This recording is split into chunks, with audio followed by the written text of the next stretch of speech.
বাবাকে না জানিয়ে একটা ডিভোর্সি মেয়ের বিয়ে করেছে। এতে কোনো সমস্যা ছিল না।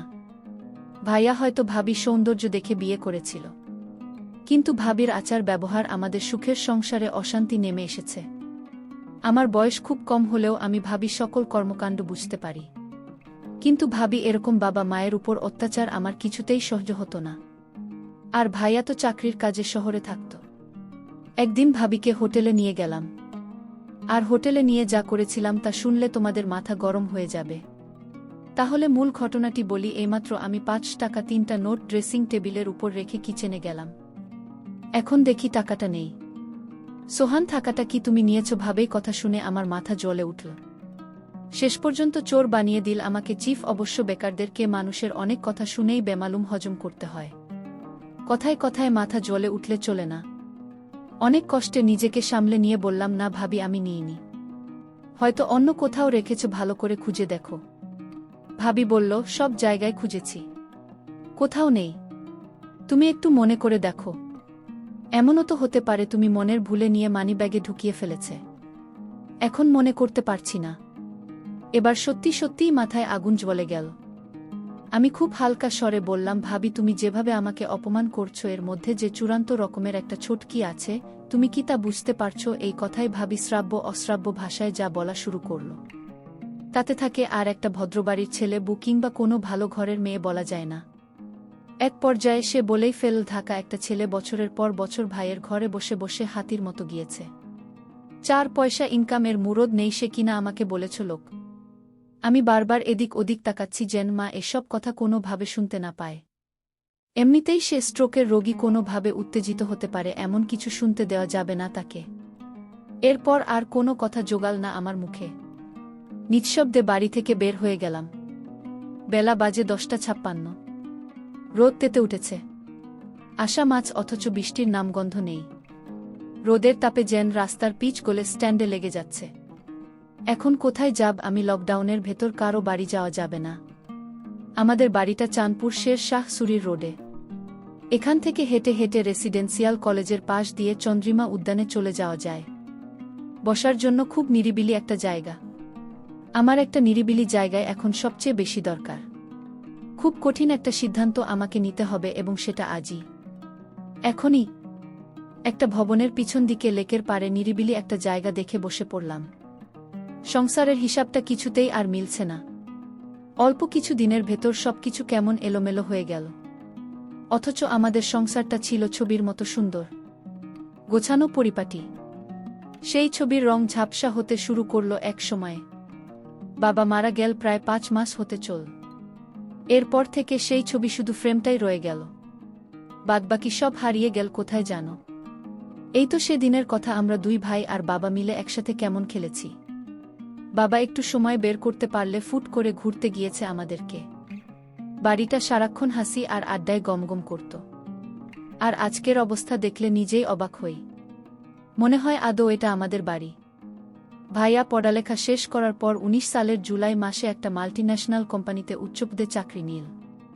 ভালো বেতন, মতিঝিল অফিস। এর মাসখানেকের মাথায় কাউকে কিছু না জানিয়ে হুট করে এক সন্ধ্যায় ভাবিকে নিয়ে উপস্থিত। তারা নাকি গোপনে কাজী অফিসে গিয়ে বিয়ে করেছে। ভাবির বাড়ি কুমিল্লার বরুড়ায়। ফেসবুকে পরিচয়, সেখান থেকে প্রেম, আর তারপর বিয়ে।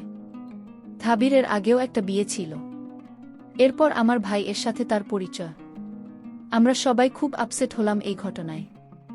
ভাইয়ের মতো একটা চমৎকার গোছালো এবং দায়িত্বশীল ছেলে কাউকে কিছু না জানিয়ে এভাবে বিয়ে করে ফেলবে, এটা মানাই যায় না। আর তাছাড়া আমাদের বাড়িতে যদি উন্নত করার মতো কেউ থাকত তাহলে ভিন্ন কথা ছিল। আমরা 2 ভাই মোটামুটি বড় হলে বাবা মা আমাদেরকে খুব পরিষ্কারভাবে বুঝিয়ে বলেছে যে জীবনে চলার পথে কাউকে ভালো লাগতেই পারে। এটা খুবই স্বাভাবিক। এমন কিছু হলে অবশ্যই যেন সবার আগে বাড়িতে শেয়ার করি। আজ পর্যন্ত আমাদের 2 ভাইয়ের কোনো যুক্তিই কাজে বাবা মা বাধা দেয়নি, বরং সব সময় উৎসাহ দিয়ে এসেছে। সেখানে ভাইয়ের কাছ থেকে এটা কেউই আশা করেনি। এই ব্যাপারটা নিয়ে বাবাই সবচেয়ে বেশি আপসেট হয়ে পড়ল। মা তাকে বোঝাতে চেষ্টা করল যে রাব্বি যদি মেয়েটাকে নিয়ে সুখী হতে পারে তাহলে আমাদের আর আপত্তি করে লাভ কি, যা হওয়ার তা তো হয়ে গেছে। আর তাছাড়া দুজনের সম্মতিতেই বিয়েটা হয়েছে। দুজনই ম্যাচিওরড। সুতরাং এখন স্বাভাবিকভাবে ব্যাপারটা মেনে নেওয়ায় সব দিক দিয়ে ভালো। ভাবির আগের বিয়ে নিয়ে বাবা মা কেউই কোনো কথা তোলেনি পর্যন্ত। ডিভোর্স একটা মেয়ের জীবনের খুব দুর্বল একটা জায়গা। সুযোগ বুঝে এই জায়গায় খোঁচা দেওয়া কোনো ভালো মানুষের কাজ না। মা শুধু ভাইয়াকে আড়ালে ঢেকে নিয়ে সেই রাতে বলেছিল, রাব্বি, তোর বাবার মনে এত বড় দুঃখ, দিল্লি তার কত পরিকল্পনা তো বিয়ে নিয়ে। খুব ধুমধাম করে বউ ছেলের বিয়ে দেবে, আনন্দ ফুর্তি করবে। মানুষটা খুব কষ্ট পেয়েছে রে, স্রেফ এটুকুই। অবশ্য ভাইয়া সেই রাতে মা চেয়েছিল বাবা মার কাছে, তারপরও বাবা কেমন চুপচাপ হয়ে গেল। এরপর থেকে কখনো আগের মতো সেই চঞ্চল মানুষটাকে আর দেখিনি। মাস তিনেক মোটামুটি ভালোভাবেই চলল সংসারটা। এরপর সাজানো সংসারে একের পর এক ঝড় আসা শুরু হল। সেই জুড়ে আমাদের স্বর্গের সেই বাড়িটা তছনছ হয়ে গেল। ভাবির সাথে আমার তেমন বনিবনা হচ্ছিল না। একটা পর্যায়ে সংসারে শান্তির জন্য সবকিছু ভাবে বুঝিয়ে দিয়ে অবসর নিলেন। তবু শান্তি এলো না। ভাবি চাইল তার আলাদা একটা সংসার, যে সংসারে শ্বশুর শাশুড়ি আর দেবের মতো বাড়তি ঝামেলা থাকবে না। আমাকে ভাবিনি যে টাকা লুকিয়ে আমার উপর চাপিয়ে দিয়েছে। ভাইয়া যেন আমায় ভুল বুঝ আলাদা হয়ে যায় এই জন্য। এটা আমি বুঝতে পেরেছিলাম। যখন এভাবে ভাবি আমাকে পাঠাতে পারল না, তখন ভাবি মনে অন্য চিন্তা ভর করল। আমি সব সহ্য করতে পারি, কিন্তু মা বাবাকে নিয়ে কোনো কথা আমি সহ্য করতে পারি না। আমাকে ভাবে মিথ্যা দোষারোপ করুক, এত আমার কোনো সমস্যা নেই, কিন্তু বাবা মাকে নিয়ে কোনো অপমান, এটা আমি সহ্য করতে পারবো না।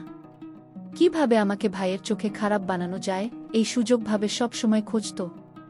কিন্তু আমি তো আর বোকা না যে ভাবের মতো আমি বুঝি না। বয়সটা হয়তো কম হতে পারে। ভাবি বাবার সাথে তেমন ভালোভাবে কথা বলতো না। বাবাকে ভাবি চা বানিয়ে দিত কোনো রকমভাবে, এতে বাবা মুখ বুজে সব সহ্য করত। ভাবিকে কোনো কিছুই বলতো না, আমি শুধু চেয়ে দেখতাম। তবে ভাবে দিন দিন মা বাবার প্রতি এক ধরনের অত্যাচার শুরু করলেন। সময়মতো মা বাবা খাবার দেওয়া, মা বাবার জন্য কিছুই করত না সে। আমি মা বাবাকে সব সময় বোঝাতাম, ভাইয়া হয়তো জীবনে বড় একটা ভুল করে ফেলেছে, কিন্তু এই ভুলের মাসুল কি তোমাদের দিতে হবে, এ আমি কিছুতেই হতে দেব না। ভাবিকে দেখতাম, বেশিরভাগ সময় দেখতাম ফোনে কার সাথে জানি কথা বলতো। ভাইয়া যখন বাড়িতে থাকতো না, তখন ভাবি কার সাথে যেন কথা বলতো ফোনে সারাক্ষণ। এই দৃশ্য আমি দেখতে পেতাম।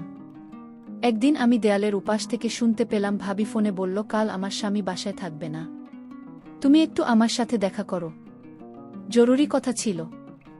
ভাবির এসব কথা শুনে আমি চমকে উঠি। তার মানে ভাইয়াকে এভাবে ভাবি ফাঁকি দিয়ে চলেছে, আর ভাইয়া কিছুই বুঝছে না। কিন্তু ভাইয়ের মতো আমি এতটা বোকা না যে আমার চোখ ফাঁকি দিয়ে থাকবে। আমি এরপর থেকে ভাবিকে চোখে রাখি। কখন কি করে কার সাথে কথা বলে সব কিছু খবর আমি রাখি। অন্য একদিন ভাবেই ফোনে বলল, কাল কিন্তু তোমাকে আসতেই হবে। আমি যেই দিন বাড়ি থেকে এক পা ও নড়ব না। আমি আজ দেখ ভাবের ঘরে কে আসে। আমি অপেক্ষায় রইলাম লোকটিকে দেখার জন্য। রাত যখন 10টা বাজে, তখন দেখতে পেলাম ভাবে রুমে একটি ছেলেকে ঢুকতে। ছেলেটি ভাবিকে বলছে, তুমি কেন এখানে পড়ে আছো? ভাবি তখন বলল, আরে কিছুদিন আছি এখানে, আমার স্বামীর কাছ থেকে সিকনেস একটা নিতে পারলেই সকল সম্পত্তি আমাদের হয়ে যাবে। আমরা এই বাড়িটি বিক্রি করে অন্য কোথাও একটা বাড়ি রাখব, আর আমার সুখে জীবনযাপন করব। ছেলেটি বলল, কখন করবে? আর কিছুদিন ধৈর্য ধরো প্লিজ, আমি একটা সুযোগ খুঁজছি। তারপর তারা দুজন দেখলাম ঘনিষ্ঠ হতে লাগল। আমি জানালার পাকা দিয়ে তা ভিডিও করে ফেলি। এখন কোথায় যাবে ভাবি? তুমি তো আমার হাতে ধরা। তোমার সমস্ত প্ল্যান আমি মোবাইল দিয়ে রেকর্ড করেছি ভাবি। এখন আমি তোমাকে যে কি করব তা তুমি কল্পনাও করতে পারবে না ভাবি। সামনে তোমার খারাপ সময় আসছে ভাবি। তোমার এরকম প্ল্যান আমার আর বুঝতে বাকি নাই। আমি তোমাকে এমন করে ছাড়ব, তুমি তার সারা জীবন ভুলতে পারবে না। তারপর দিন ভাইয়ের বাড়িতে আসলো। ভাইয়া ভাবির জন্য নতুন শাড়ি নিয়ে এসেছে। ভাবি তখন খুশি হয়ে বলল, তুমি হাত মুখ ধুয়ে আস, আমি তোমার জন্য খাবার রেডি করছি।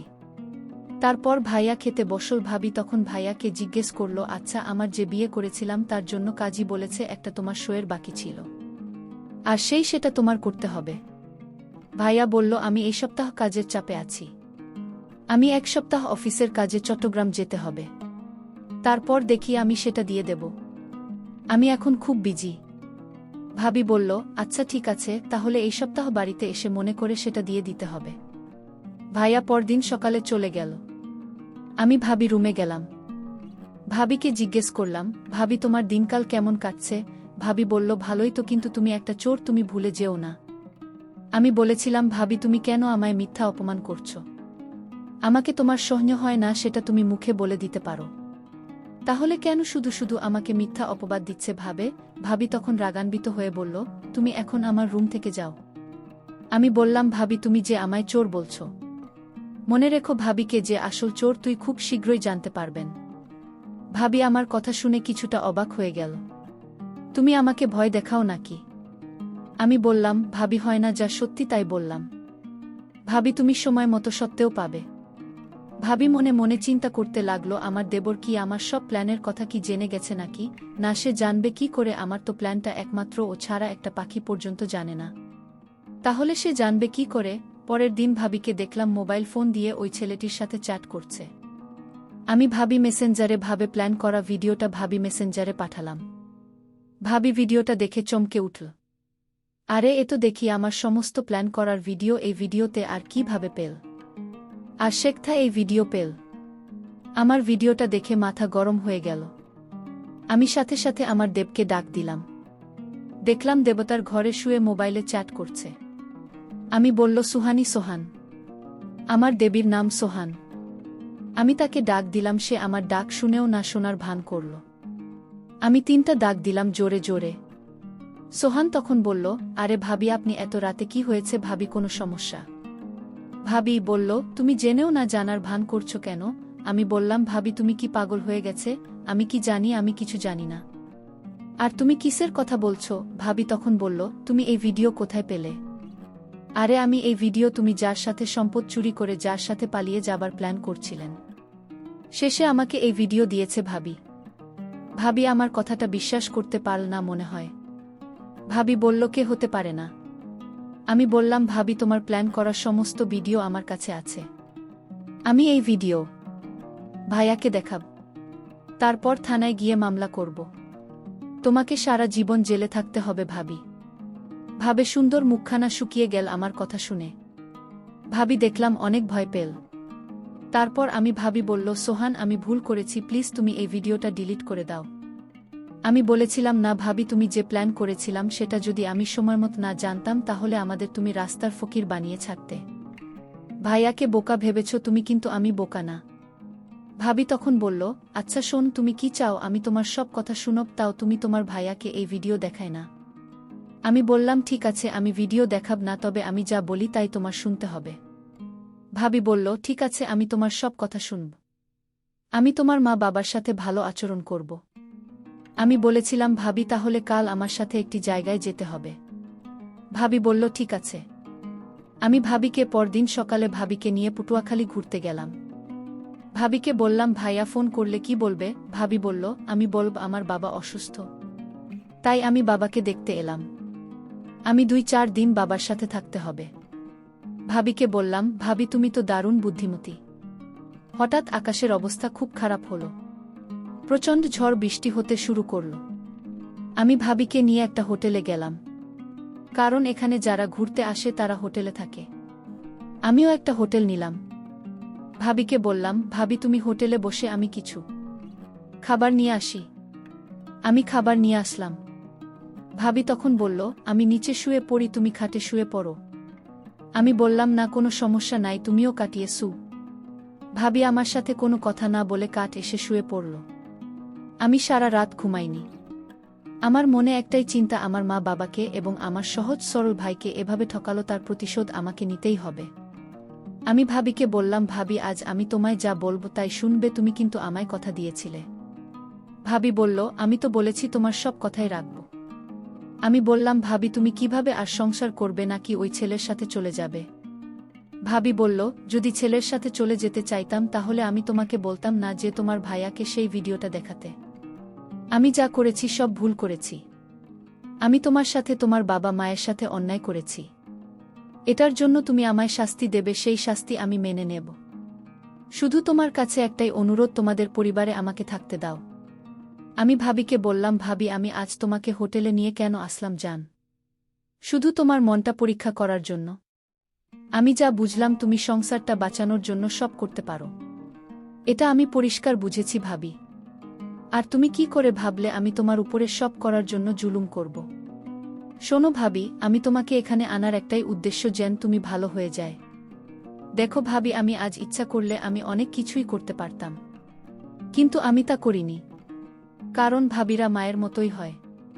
এবার এসব কথা শুনে তার ব্যবহার দেখে আমি অবাক হয়ে গেলাম।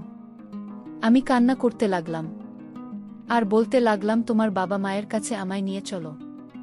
আমি তাদের কাছে ক্ষমা চেয়ে নেব। আর তুমি আমাকে ক্ষমা করে দিও, আমি তোমাকে অনেক কষ্ট দিয়েছি। তোমার মতো দেব যদি প্রতি ঘরে থাকে তাহলে প্রত্যেকটা ঘর অনেক সুন্দর হয়ে যাবে। আমি ভেবেছিলাম মাত্র 10 বছরের একটা বাচ্চা দেব, সেটা মেধাকে কাজে লাগিয়ে সংসারটা জোড়া লাগিয়ে দিল। আমি ধন্য তোমার মতো দেবর পেয়ে। দর্শক বন্ধুরা, আমি ওই ছেলেটির উপর দোষ চাপিয়ে আমার ভাইয়ের সংসারটা বাঁচিয়ে দিলাম। ভালো করিনি? তা অবশ্যই কমেন্ট করে জানাবেন।